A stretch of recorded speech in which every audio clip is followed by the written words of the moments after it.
There's a moment most people don't remember as a single event, but as a feeling that keeps returning. You leave a conversation and something inside you feels unsettled. Not angry, not hurt exactly, just off. Nothing obvious happened. No argument. No insult anyone could point to. Just a tone, a look, a comment that landed a little sideways. Later, when you're alone, it comes back to you. Not because you want it to, but because your body hasn't let it go yet. You replay the exchange while washing dishes or lying in bed, wondering why it bothered you so much. And then a quieter thought surfaces. Has this been happening for a while? For many of us, this realization doesn't arrive early. It shows up later in life, after decades of being capable, responsible, and dependable. After raising families, building careers, holding things together. It comes at a time when you least expect to feel unsure of your footing. You notice that people question your decisions more, or speak over you, or respond with a kind of polite dismissal that's hard to challenge without sounding defensive. So you do what you've always done. You explain. You add context. You soften your language.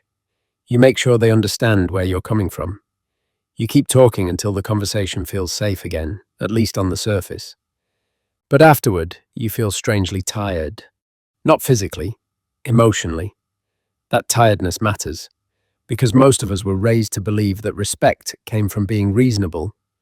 We were taught that explaining ourselves was a sign of maturity, that if we could just say it clearly enough, kindly enough, patiently enough, things would resolve. And for a long time, that approach worked. It helped us survive workplaces, marriages, family dynamics, where keeping the peace mattered more than standing our ground. It helped us avoid conflict. It helped us stay connected. But what few people tell you is that the same habit that once protected you can quietly start costing you. At some point, explaining stops feeling like communication and starts feeling like permission seeking. You notice it when someone asks why you made a choice, and instead of answering simply, you feel the pull to justify it. You hear yourself offering reasons no one actually requested. You keep talking, even after you've already answered the question. And later, when you're alone, there's that familiar thought. Why did I feel like I had to say all that? Not every question is an invitation to explain. Some are quiet challenges. Some are tests of how steady you are in your own decisions.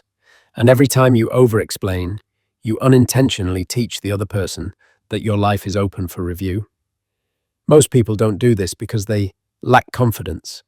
They do it because they've spent a lifetime being the one who smooths things over, the one who makes things work, the one who carries the emotional weight so others don't have to. But respect doesn't grow from being understood. It grows from being grounded. There's a subtle shift that happens when you stop filling the space. When someone asks why you did something, and you answer, calmly, briefly, and then you stop. No defensiveness, no lecture, no emotional charge. The silence that follows can feel uncomfortable, almost wrong. You might worry you're being rude or dismissive.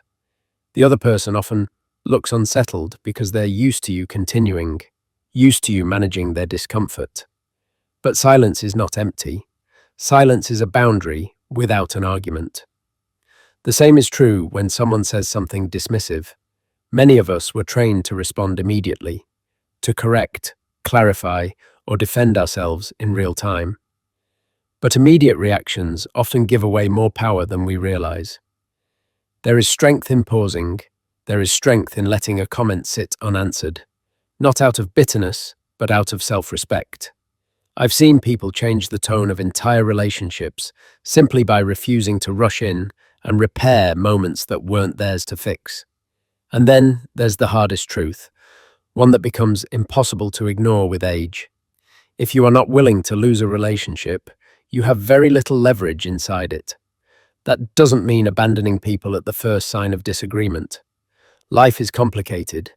History runs deep. Love is layered. But there must be a line that doesn't keep moving. Many of us were praised for endurance, for loyalty, for staying when things were hard. We learned that leaving meant failure and that patience would eventually be rewarded. Sometimes it was, sometimes it wasn't. And years later, what lingers isn't pride, it's exhaustion, and sometimes grief. Not just for relationships that didn't change, but for the parts of ourselves we set aside, trying to make them work. People rarely regret setting boundaries too late. They regret how long they explained themselves while waiting for respect that never arrived. I've heard people say, almost with surprise, I didn't know I could just stop engaging. Not slam doors, not make speeches, just quietly step back when the conversation crossed into disrespect. That realization alone can feel like relief. Because when dismissal is met with absence instead of argument, the dynamic shifts. Either the other person adjusts, or the relationship reveals its limits. Both outcomes tell the truth. Which brings us to a question many people avoid because it's deeply personal. Do you respect yourself? Not in words, in behavior. People who truly respect themselves don't spend years trying to convince others of their worth. They notice patterns. They trust how their body feels after interactions. They recognize where they feel drained instead of steady. They don't confuse familiarity with safety. They don't confuse shared history with obligation. That doesn't make them cold. It makes them awake. If you stayed too long in situations that diminished you, that doesn't make you weak. It makes you human. Fear of being alone, financial realities, family expectations, shared memories, these are powerful forces. But awareness changes things. And here is something worth saying clearly. It is not too late. Late clarity is still clarity. You don't have to rebuild your entire life. Small changes matter. Fewer explanations, longer pauses, clearer exits, less emotional labor for people who haven't earned access to you. Respect doesn't need to be demanded. It grows naturally where self-respect is lived consistently. If this understanding arrives later in life, it's not a failure. It's wisdom, finally finding room to breathe. Thank you for staying with me through this. Truly. If any of this felt familiar, you're not alone. And if you're willing, I'd love to hear from you. What's one thing you stopped explaining as you got older and felt lighter because of it? I'm grateful you're here.